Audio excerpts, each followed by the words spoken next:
আপনি কি জানেন আপনি আপনার বাবা, ভাই বা স্বামীর নীরব ঘাতক? আমার এই প্রশ্নটি কেবল নারীর প্রতি। আজকের ভিডিওটা কেবল নারীদের জন্য। প্রিয় নারী, শ্রদ্ধেয় নারী, অনুজ এবং অগ্রজ নারী। আজ আমি এসেছি এক ভয়ঙ্কর সত্যের মুখোমুখি আপনাদের দাঁড় করাতে। এসেছি একটা প্রশ্ন করতে, যার উত্তর দেওয়ার আগে হয়তো আপনার আত্মা কেঁপে উঠবে। আপনি কি খুন করেছেন? চমকে উঠলেন, ভাবছেন আমি কি বলছি?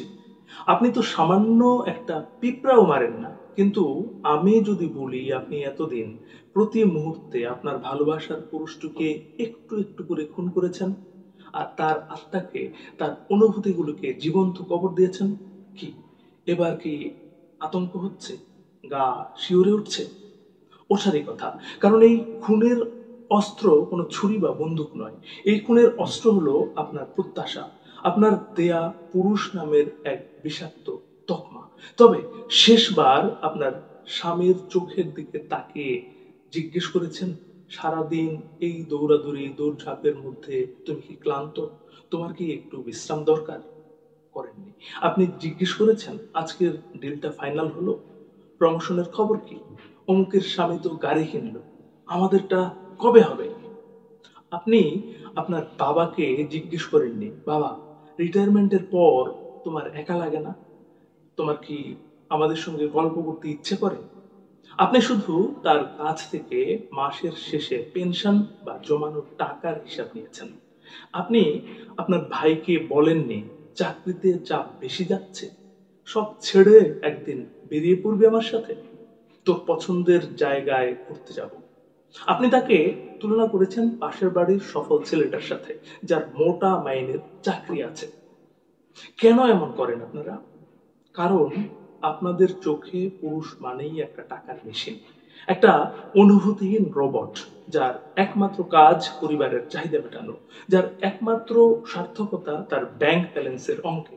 এই মেশিনটা যখন বিকল হতে শুরু করে, যখন তার উপার্জন কমে যায়, তখন আপনাদের কাছে তার আর কোনো দাম থাকে না। সে তখন একটা অকেজো আসবাব, তাই না? পুরুষ মানেই শক্ত পাথর হতে হবে। কে শিখিয়েছে আপনাদের এই ভয়ঙ্কর মিথ্যা? কোন সমাজ আপনার মাথায় ঢুকিয়ে দিয়েছে যে পুরুষের কাঁদতে নেই, তার কষ্ট পেতে নেই? একটা ছোট ছেলেকে যখন খেলতে গিয়ে ব্যথা পেয়ে কাঁদতে দেখা যায়, তখন তার মা এসে বলে, ছি বাবা, ছেলেরা কাঁদে না, তুমি না আমার স্ট্রং বয়। ওই দিনই আপনি আপনার সন্তানের অনুভূতির গলায় প্রথম ছুরিটা চালিয়ে দিয়েছেন। তাকে শিখিয়ে দিয়েছেন কষ্ট হলেও সেটা প্রকাশ করা যাবে না, কারণ সে একজন পুরুষ। এরপর স্কুল, কলেজ, সমাজ সকলে মিলে তার ভেতরের মানুষটাকে মেরে ফেলে একটা পাথরের মূর্তি তৈরি করে থাকে। তাকে শেখানো হয় পুরুষকে সবসময় দায়িত্ব নিতে হবে, পুরুষকে পরিবারের ভার বইতে হবে, পুরুষকে সফল হতেই হবে, ব্যর্থতা পুরুষের জন্য নয়। এই অমানসিক প্রত্যাশার বোঝা কাঁধে নিয়ে সে যখন দৌড়াতে শুরু করে, তখন সে ভুলে যায় তার নিজেরও একটা জীবন আছে। তার স্বপ্ন ছিল গিটারিস্ট হওয়ার, লেখক হওয়ার, বা নিছকই একজন সাধারণ মানুষ হিসেবে বাঁচার। কিন্তু আপনাদের সফল পুরুষ হওয়ার চাহিদার চাপে তার সব স্বপ্ন তার নিজেরই পায়ের নিচে পিষ্ট হয়ে যায়। আপনারা কি কখনো তার হাসির আড়ালে জমাট বাঁধা কষ্টটা দেখেছেন? দেখেছেন কিভাবে চাকরির চাপ, সংসারের চিন্তা আর পারফেক্ট পুরুষ হওয়ার অভিনয় করতে করতে তার ভেতরটা ফাঁপা হয়ে যাচ্ছে, তার রাতের ঘুম উড়ে গেছে, বুকের ভেতরটা অজানা আশঙ্কায় দরফর করছে, কিন্তু সে আপনাদের বলতে পারে না, কারণ সে ভয় পায়। ভয় পায় আপনারা যদি তাকে দুর্বল ভাবেন, ভয় পায় আপনারা যদি ভাবেন সে পুরুষ নামের কলঙ্ক। এই যে আপনাদের পুরুষ সঙ্গীটি বন্ধুদের সাথে গভীর রাত পর্যন্ত আড্ডা দেয়, কিংবা একা একা বারান্দায় দাঁড়িয়ে সিগারেট পোড়ায়, আপনি কি ভেবেছেন সে শুধু কি কিছু গোপন করছে, নাকি সে তার ভেতরের অসহনীয় যন্ত্রণা থেকে পালানোর একটা মরিয়া হয়ে চেষ্টা করছে?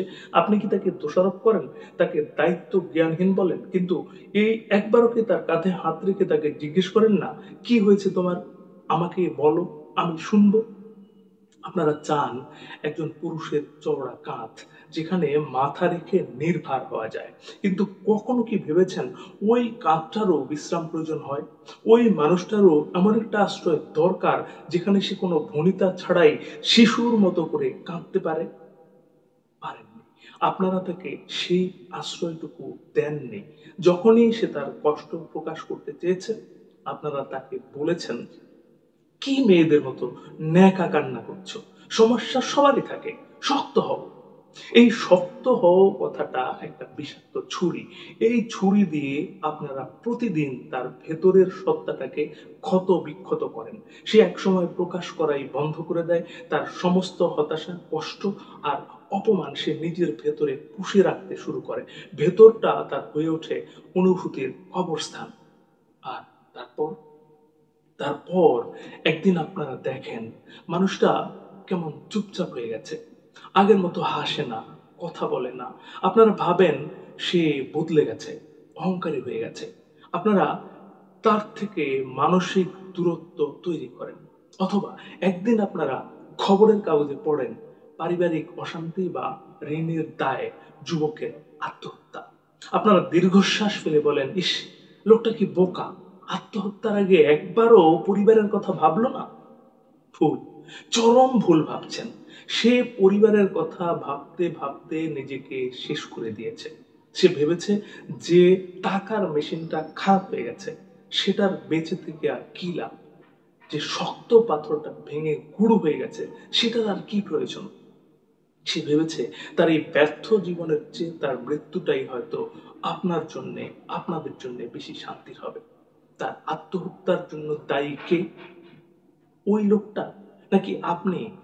আমাদের এই পচা গলা সমাজ ব্যবস্থা, যে সমাজ তাকে মানুষ হিসেবে বাঁচতে দেয়নি, তাকে শুধু একটা ভূমিকা পালন করতে বাধ্য করেছে। আজ আমি আপনাদের কাছে হাত জোর করে বলছি, হাত জোর করে বলছি, দয়া করে আপনাদের এই ভুল ধারণা থেকে বেরিয়ে আসুন। আপনার বাবা, ভাই, স্বামী বা বন্ধু, সেও একজন মানুষ।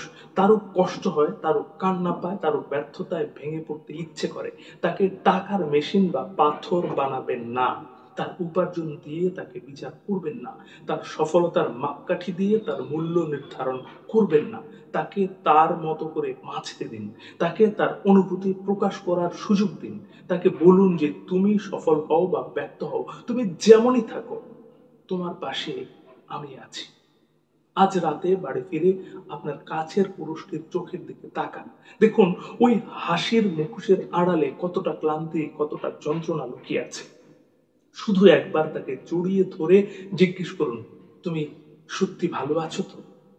দেখুন পাথরের মূর্তিটাও ভেঙে একজন রক্ত মাংসের মানুষ আপনার সামনে শিশুর মতো কান্নায় ভেঙে পড়ে কিনা। সেই কান্নাকে দুর্বলতা ভাববেন না, জানবেন এটাই তার বেঁচে থাকার আকুতি। তাকে সেই আশ্রয়টুকু দিন। তাকে খুন করবেন না, তাকে বাঁচতে দিন, মানুষ হিসেবে বাঁচতে দিন। না হলে একদিন দেখবেন আপনার পাশে একটা সফল, দায়িত্ববান, শক্ত পাথরের মূর্তি দাঁড়িয়ে আছে, কিন্তু তার ভেতরে কোনো প্রাণ নেই। আর সেই প্রাণহীন মূর্তির নীরব ঘাতক হিসেবে আজীবন আপনি নিজের বিবেকের কাছে দোষী হয়ে থাকবেন। বন্ধু, আজকে এখানেই শেষ করছি। তার আগে একটি কথা, এই পৃথিবী তাকেই সম্মান দেয় যে ইউনিক কিছু করতে পারে। ইউনিক কিছু করুন, ভালো শুনুন, ভালো থাকুন।